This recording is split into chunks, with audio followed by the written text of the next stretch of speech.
तू मला मी तुला गुणगुणू लागलो,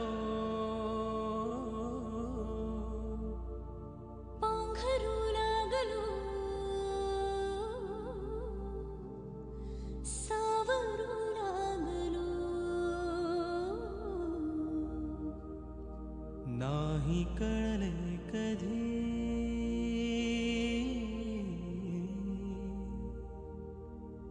नाही कळले कधी.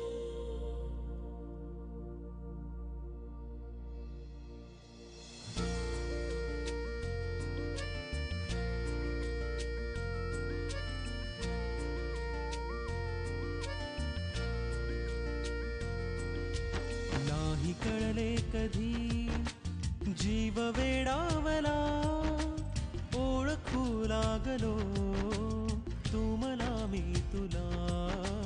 नाही कळले कधी गुंड हुर हुरही श्वास गंधावला, ओळखू लागलो तू मला मी तुला. नाही कळले कधी.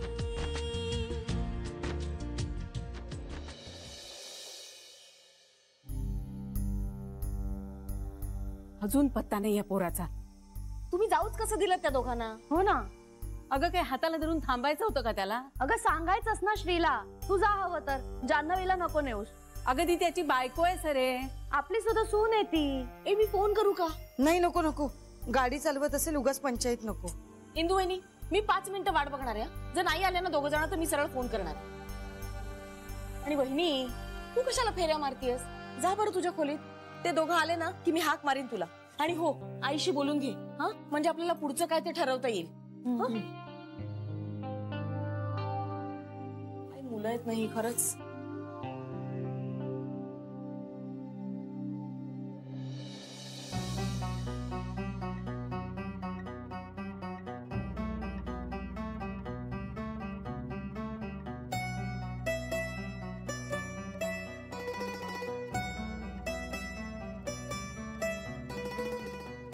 थँक्यू श्री. झालं समाधान? खूप छान वाटतंय मला. म्हणजे तहान लागलेल्या माणसाची जशी अवस्था होते ना, तशी मला पावसाची तहान लागली होती. किती करतोस तू माझ्यासाठी. आता हे एवढं करायलाच हवं ना मी. थँक्यू. ए बरं, तू तुझा रेनकोट कुठे ठेवलाय? मी ठेवलाय, गाडीमध्ये ठेवलाय. मग तो गाडीतच राहू दे. ए पण श्री तू सुद्धा रेनकोट घ्यायला हवा होतास. घेतला होता, मग तू घातला का नाहीस? मी बाहेर काढलाच नाही, तो मला भिजायचं होतं. श्री घरी काय सांगायचं? जर ठरलंय ते. काय म्हणजे तू भिजत होतास कारण तुला भिजायचं होतं? हो. आणि मी गाडीतच बसले होते. हो य. ए नको ना प्लीज, आपण खरं सांगूया ना. कशासाठी? मला ऑलरेडी खूप बोलणी खावी लागणार आहे. आपण खरं काय ते सांगितलं ना तर तुझ्या बाबतीत माझ्यावर कधीच विश्वास ठेवणार नसतो. त्यापेक्षा काहीच सांगायला नको. श्री निदान आई आजींना तरी खरं सांगूया ना. अगं कशासाठी? कारण मला खूप गिल्टी वाटतंय. प्लीज. पण फक्त आई याची.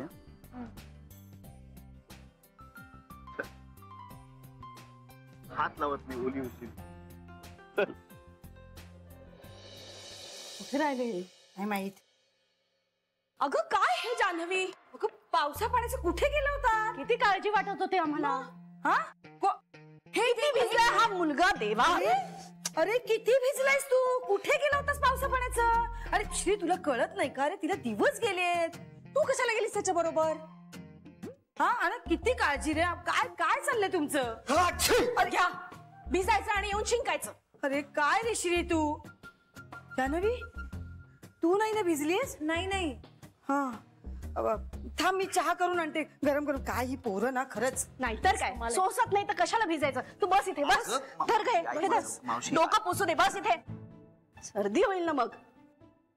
जान्हवी तू नक्की ओली झाली नाहीयेस ना ग? नाही नाही कशाला गेलीस त्याच्या बरोबर? अगं बेबी तर तिला माहितच नव्हतं मी भिजायला गेलोय. जात जाऊ नकोस हा याच्या बरोबर. हा हे घे, गरम गरम चहा घे, आलं घालून भाऊजींनी केलाय. अरे वा. ए कांता कुठे आहे ग? आईंना चहा द्यायला गेलेत. जान्हवी तुला सुद्धा आईजीशी बोलायचंय हो ना? जा ना मग. जाऊ. जा. हा जा जा सावकाश जा. हा जा. काळजी घे आणि इथे बघ. तू चहा घे चल. कपडे बदलून घे. इकडेच बदलू. हो खोलीत जायचं नाहीये. का? अरे तुझ्या अंगावर कुणास ठाऊक किती प्रकारचे बॅक्टेरिया आणि व्हायरस असतील, ते खोलीत नको जायला उगाच. बेबी वंस इंदू वहिनी, आपण त्याची खोली निर्जंतुक केली आहे ना, ती तशीच राहू दे. ती तशीच राहणार आहे का बेबी? अगं सरू, आधे मध्ये आपण स्वच्छ करत राहायची ती सारखी. श्री तू उठ बरं, जा माझ्या खोलीत जाऊन कपडे बदल. बेबी त्यात उठ आधी, हे घे. जा बाबा. आणि घे कपडे बदलता बदलता चहा घे. हा जा. घे घे आता चल. जा सावकाश. लवकर बदल कपडे. ना खरंच. इंदू वहिनी, तू पटकन सुंठ उगाळ आणि तू ना हळदीचं दूध कर, उगाच सर्दी नको व्हायला त्याला. हा, जा. तुम्हाला काही मदत हवी आहे तर मला सांगा. बस बस. काय ना खरंच कठीण आहे या मुलाचं. कशाला भिजून यायचं? माहितीये ना त्रास होतो. अरे कशाला आणलास? मी आले असते ना. अगं म्हटलं बाहेर मस्त पाऊस पडतोय, फर्स्ट क्लास आलं बिलं घालून गरमा गरम चहा बनवावा आणि तुझ्या हातात आणून द्यावा. जागतिक दर्जाचा चहा आहे, पी. है ना? खरंच चांगला झालाय. आई अगं मी जागतिक दर्जाचाच कुक आहे. आता आपल्या घरात माझी किंमत नाही कोणाला ते सोडून दे. आई बघा ना, श्री सकाळी सकाळी जान्हवीला घेऊन कुठेतरी बाहेर गेलाय. अगं लहान आहे का आता तो? येईल. अहो पण पावसा पाण्याचे दिवस आहेत आई. अगं म्हणजे रोमॅन्टिक दिवस आहेत वहिनी, आणि त्यांचं वय आहे रोमांस करण्याचं. जाऊ दे, मजा करू दे. अहो पण दिवस गेलेत पोरीला आणि त्या दोघांनाही जबाबदारीची जाणीव आहे नर्मदा. हो आई, पण माझा जीव टांगणीला लागलाय ना. वहिनी तू माझ्या हातचा जागतिक दर्जाचा चहा पितेस का? तुझं सगळं टेन्शन असं पळून जाईल. तुम्ही हसता का? अगं हा बघ ना, म्हणजे जागतिक दर्जाचा कुक आहे. मग नाहीये नाहीये बरं असू दे. जागतिक वरनं आठवलं, त्या युएसच्या ऑफरच्या बाबतीत श्रीने अजूनही काही निर्णय घेतलेला नाहीये. सगळं पेंडिंग आहे. सगळे वाट बघतायत श्री कधी हो म्हणतोय त्याची. अगं एवढं मोठं मार्केट आहे, आंतरराष्ट्रीय बाजारपेठेचा दरवाजा खुला होतोय आपल्यासाठी बाळाच्या पायगुणांनी. तर आता श्रीनी नेमकी कच खायला नकोय. त्याला जरा जान्हवीची काळजी वाटते रे. आपण काळजी करायचं काय कारण आहे? आपण आहोत ना. आणि 10-15 दिवसांचा प्रश्न आहे. मलाही तसंच वाटतंय रे, पण तो विचार करून ठरवेल काय ते. जरा मध्ये बोलू का? बोल ना. मला तरी वाटतंय की श्रीनं आता जायला नकोय. वहिनी भाऊजी, आई तुम्हाला आठवतंय ना, हेही असेच श्री माझ्या पोटात असताना अमेरिकेला गेले होते. नर्मदा ते वेगळं होतं. आई पण प्रसंग तर तसाच आहे ना. नाही वहिनी, प्रसंग तसा नाहीये, वेगळा आहे. म्हणजे काही संबंध नाहीये. पण आई मला तरी वाटतं श्रीनं जान्हवी बरोबर असायला हवं. या काळात बाईला नवऱ्याच्या आधाराची खूप गरज असते. त्यानं बरोबर असावं असं वाटतं. आणि जे भोग माझ्या वाट्याला आले ना, ते थोड्या दिवसांसाठी सुद्धा जान्हवीच्या वाट्याला यायला नको. नर्मदा तू चुकीचा विचार करतेस. जवळ असणं म्हणजे एका छताखाली असणं असं आहे का? त्याने काही प्रश्न सुटणार आहेत का? तसं असतं तर जान्हवीच्या आई बाबांमध्ये कसलीच अडचण यायला नको होती. जवळ असणं म्हणजे मनानं एकमेकांसाठी असणं. जान्हवीचे दिवस भरल्यानंतर मीच श्रीला जायला परवानगी दिली नसती. अगं पण आता काही हरकत नाहीये, 15 दिवसात येईल तो परत. तर जान्हवी हेच एक कारण असेल त्याच्या न जाण्याचं, तर ते रास्त नाहीये असं मला वाटतं. आपण एवढी सगळी आहोत ना तिची काळजी घ्यायला. पण मुळात श्रीनी जान्हवीला हे सगळं सांगितलंय, विचारलंय की नाही कुणास ठाऊक. तेच तर जमत नसावं ना त्याला बहुतेक, म्हणून तो तिला सांगत नसेल. त्यालाच जायचं नसेल.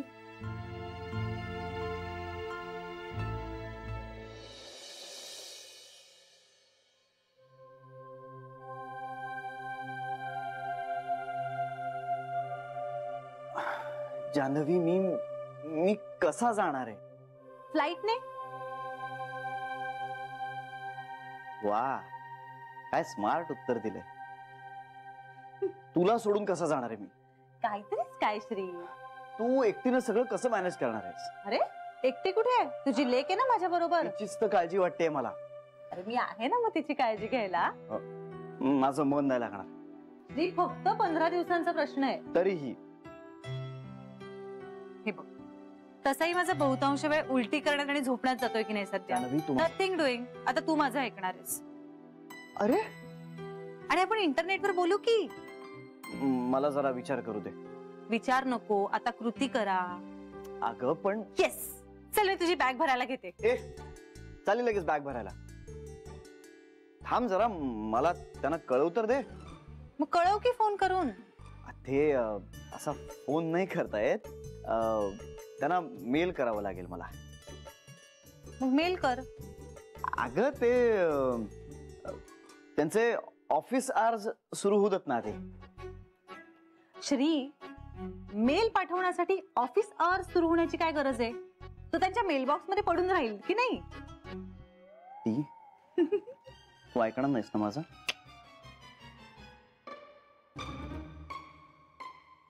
बरं, जातो हा. पण त्याआधी मला एक प्रॉमिस कर. तू अजिबात पावसात भिजणार नाहीयेस. आता तरी कुठे भिजले? बरं, मग तू पावसात जाणार सुद्धा नाहीयेस. बरं बाबा, नाही जाणार. स्वतःची काळजी घेणार आहेस. हो. नीट झोप घेणार आहेस. हो. माझ्याशी रोज इंटरनेटवर फोनवर बोलणार आहेस. हो. मग ठीक आहे, जाईन मी. जातो आणि लवकर लवकर परत येतो. I love you. I love you. आणि तुला आपली लेक सुद्धा असं म्हणते की बाबा आय लव्ह यू. तिला तर लाख लाख लाख वेळा आय लव्ह यू.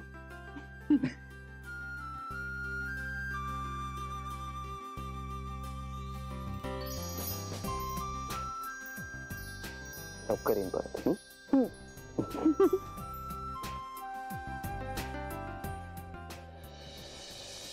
आता काय करणार? माझं कोण ऐकणार आहे सांगा? अहो, आईनी आणि त्याच्या बायकोनी परवानगी दिली आहे, मग मी कशी थांबवणार त्याला? मला वाटत होतं त्यांनी बायकोजवळच थांबावं म्हणून, किंवा तिला बरोबर घेऊन जावं निदान. पण आता त्यांचं ते जसं ठरवतील तसं.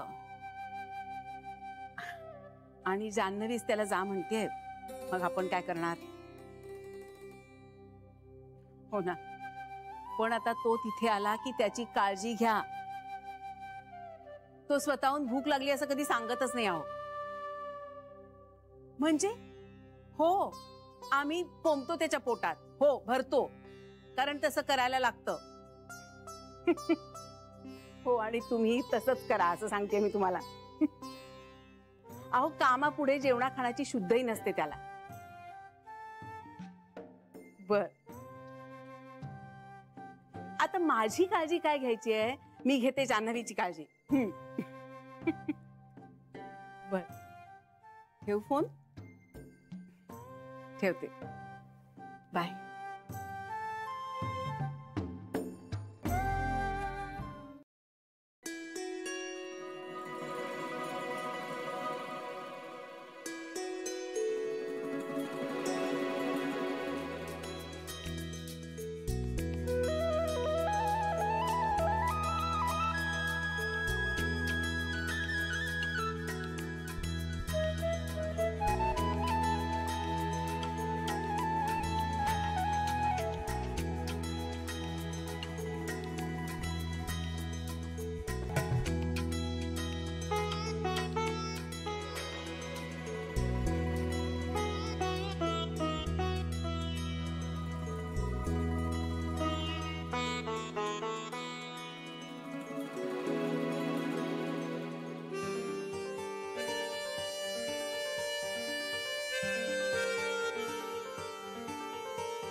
हा चला चला घेतलं ना सगळं व्यवस्थित? हो प्रत्येकाने घेतलं ना.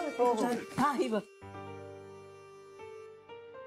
हा जान्हवी बस इथे ये लवकर ये बस. हा हे घे. उकळून थंड केलेलं पाणी घे. प्या. हे काय सगळं? श्रीनी आमच्याकडे शेड्यूल दिलंय 15 दिवसाचं. म्हणजे हे बघ आता माझं शेड्यूल आहे ना त्याप्रमाणे सकाळी उठल्यावर तुला एक फ्रूट द्यायचं. सोमवारी ऍपल, मंगळवारी संत्र, बुधवारी चिकू, गुरुवारी पेर, शुक्रवारी केळी, शनिवार रविवार सीझनल फ्रुट्स. आणि माझ्या शेड्यूलमध्ये सबंध दिवसाचं कार्यक्रम आहे. त्याच्यामध्ये उलट सांगते हा. रात्री बदाम भिजत घालायचे, कडधान्य भिजत घालायचं, सकाळी उठल्याबरोबर चहा द्यायचा, चहा बरोबर 4-5 बिस्किटं द्यायची तुला. आणि माझ्याकडे तुझा लंचचा शेड्यूल आहे. हा 2 भाज्या, आमटी, भात, सलाड, ताक, कोशिंबीर, जवसाची किंवा कारळाची चटणी आणि मग एखादा गोड पदार्थ. गुलाबजाम, रसमलाई, साजूक तुपातला शिरा, पुरणपोळी, खीर, बासुंदी, श्रीखंड आणि मग तूप लावलेले फुलके. आता इथून तूप लावलेले फुलके दिले ना तो प्रॉब्लेम होईल. त्यापेक्षा मी असं करते नुसते फुलके देते आणि तुपाचा वेगळा डबा देते. ऑफिसमध्ये गेल्या गेल्या तुला तूप लावलेले फुलके मिळतील. ऑफिस मध्ये? हा ते ऑफिसमध्ये गेल्यावर कळेल. माझ्याकडे तुझा ब्रेकफास्ट झाल्यानंतर ड्रायव्हर काकांना फोन करून त्यांना बोलवून घेणं, तुझा लंच बॉक्स वेळच्या वेळी तुझ्या ऑफिसमध्ये पोहोचवणं, तू घरात असताना तुझ्यात जे काही बदल होत आहेत ते लिहून ठेवणं. आपल्याला डॉक्टरांना पण दाखवायला लागेल ना. आणि छोटी आई कुठे आहेत? अगं ती ऑफिसमध्ये गेली, तिला जरा अर्जंटली जावं लागलं. पण तिने तिची लिस्ट माझ्याकडे दिलीये. तिच्याकडे तुझं डिनर आहे. म्हणजे तसं सगळं साधंच, फक्त आमटी भाताच्या ऐवजी दही भात. म्हणजे आज साधा दही भात, उद्या फोडणीचा दही भात, परवा मिरची घालून दही भात, असा वेगळ्या वेगळ्या प्रकारचा दही भात. मज्जा येईल तुला खायला. तू ऑफिसमध्ये जाण्यापूर्वी किंवा तू ऑफिसमधनं आल्यानंतर तुझ्यातले सगळे बदल मला लिहून ठेवायचे. म्हणजे तू किती वेळा शिंकलीस, तू किती वेळा खोकलीस, तुला धाप लागली का, तुला उलट्या किती झाल्या, मग तू किती जेवलीस, किती प्रमाणात जेवलीस, मग तू हसलीस की नाही, तू किती प्रसन्न होतीस, हे सगळं लिहून ठेवायचंय मला. पण मग तुमचं पार्लर? आम्ही सुट्टी घेतलीये. श्री येईपर्यंत पूर्ण वेळ. हा तो आल्यानंतर येऊन जाऊन असू. पण तुम्हाला खरंच हे सगळं करण्याची गरज नाहीये. आम्हाला आहे.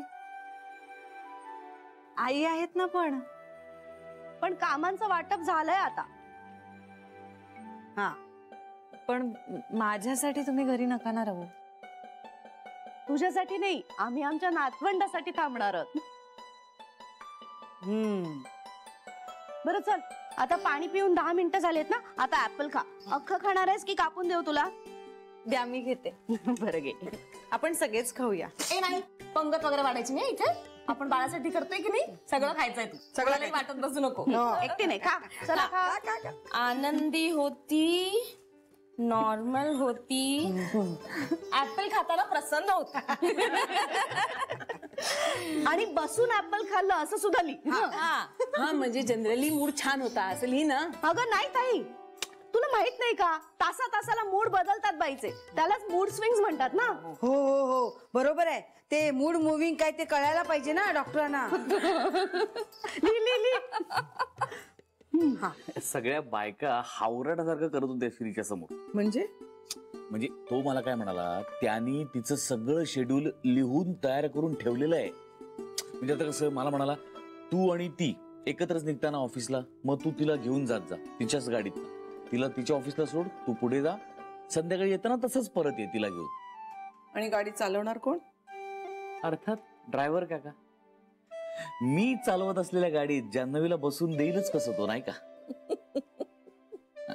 म्हणजे ड्रायव्हर काका गाडी चालवणार, मी त्यांच्या बाजूला बसायचं, जान्हवी मागे बसणार आणि आपले काका हळू हळू टुकू टुकू टुकू टुकू मुंगी सारखी गाडी चालवत जाणार रस्त्याने. सायकलवाला सुद्धा ओव्हरटेक करतो, आम्हाला माहितीये. लेन बदलत नाहीत, कट मारत नाहीत, काय हे शब्द त्यांच्या डिक्शनरीत नाहीच आहेत. ज्या ऑफिसला मी 15 मिनिटात पोहोचतो नाही, तिथेच पोचायला ते 1.25 तास लावतात बरोबर. बरं करमणूक नाही काही, सीडी लावायची नाही, रेडिओ लावायचा नाही, कारण मागे जान्हवी झोपलेली असते. बसून राहायचं त्यांच्या मख्ख चेहऱ्याकडे बघत. खरंच शिक्षा आहे ही तुला. काय करणार? बऱ्याच वर्षापासून आहेत रे ते आपल्याकडे. श्रीवर जीव आहे त्यांचा. अगदी श्री एवढासा असल्यापासून पाहिलंय त्यांनी त्याला. आणि श्रीनं सुद्धा ट्रेनिंग स्कूल मधून गाडी शिकून आल्यानंतर त्यांच्याच बरोबर हात साफ केला ना. हो ना, म्हणून अशी भुसकट हळूहळू गाडी चालवतो. भुसकट वगैरे नाही हा, व्यवस्थित सगळे नियम पाळून चालवतो तो. पण मरू देतो गाडीच्या विषयी, उगाच डोक्याला ताप. बरं, या बायकांचं काय? हा तेच तर, या बायका मध्येच घुसल्या. मग त्याला म्हणाला की आम्हाला सुद्धा काहीतरी काम सांग. मग काय करणार, पठ्ठ्याने काढलं कागद आणि पेन आणि केलं कामाचं वाटप. आता जान्हवी करता एक रोज नवं ग्रीटिंग आणि नवीन लेटर जाणार आहे. आज आता शरा ठेवून आली असेल, रात्री बघू मी ठेवीन बहुतेक. तुला एक सांगू का आई, तुझा नातू ना एकदम ऑर्गनाइज्ड आणि तितकाच प्रेमळ माणूस आहे. ऑफिसमध्ये सुद्धा सगळ्यांना असं धरून ठेवलंय ते.